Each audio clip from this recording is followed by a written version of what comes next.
سورہ نازیات۔ شروع اللہ کا نام لے کر جو بڑا مہربان نہایت رحم والا ہے۔ ان فرشتوں کی قسم جو ڈوب کر کھینچ لیتے ہیں اور ان کی جو آسانی سے کھول دیتے ہیں، اور ان کی جو تیرتے پھرتے ہیں، پھر لپک کر آگے بڑھتے ہیں، پھر دنیا کے کاموں کا انتظام کرتے ہیں کہ وہ دن آ کر رہے گا جس دن زمین کو بھونچال آئے گا، پھر اس کے پیچھے اور بھونچال آئے گا۔ اس دن لوگوں کے دل خائف ہو رہے ہوں گے اور آنکھیں جھکی ہوئی۔ کافر کہتے ہیں، کیا ہم الٹے پاؤں پھر لوٹیں گے؟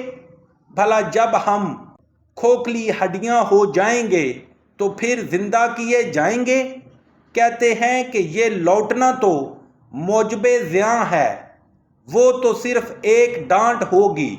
اس وقت وہ سب میدان حشر میں آ جمع ہوں گے۔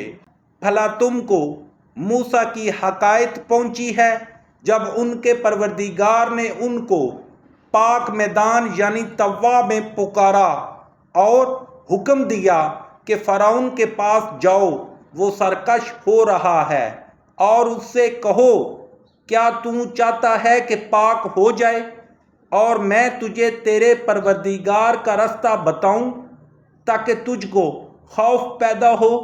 غرض انہوں نے اس کو بڑی نشانی دکھائی مگر اس نے جھٹلایا اور نہ مانا۔ پھر لوٹ گیا اور تدبیریں کرنے لگا اور لوگوں کو اکٹھا کیا اور پکارا، کہنے لگا کہ تمہارا سب سے بڑا مالک میں ہوں۔ تو اللہ نے اس کو دنیا اور آخرت دونوں کے عذاب میں پکڑ لیا۔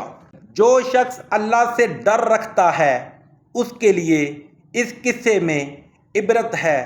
بھلا تمہارا بنانا مشکل ہے یا آسمان کا؟ اسی نے اس کو بنایا، اس کی چھت کو اونچا کیا، پھر اسے برابر کر دیا، اور اسی نے رات کو تاریک بنایا اور دن کو دھوپ نکالی، اور اس کے بعد زمین کو پھیلا دیا۔ اسی نے اس میں سے اس کا پانی نکالا اور چارہ اگایا، اور اس پر پہاڑوں کا بوجھ رکھ دیا۔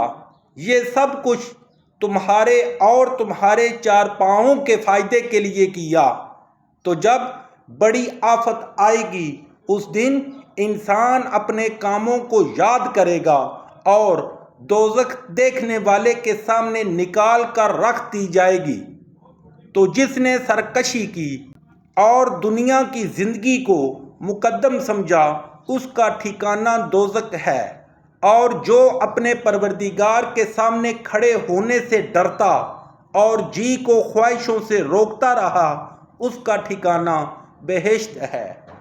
اے پیغمبر صلی اللہ علیہ وآلہ وسلم، لوگ تم سے قیامت کے بارے میں پوچھتے ہیں کہ اس کا وقوع کب ہوگا، سو تم اس کے ذکر سے کس فکر میں ہو؟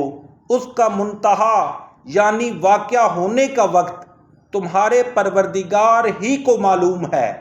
جو شخص اس سے ڈر رکھتا ہے تم اسی کو ڈر سنانے والے ہو۔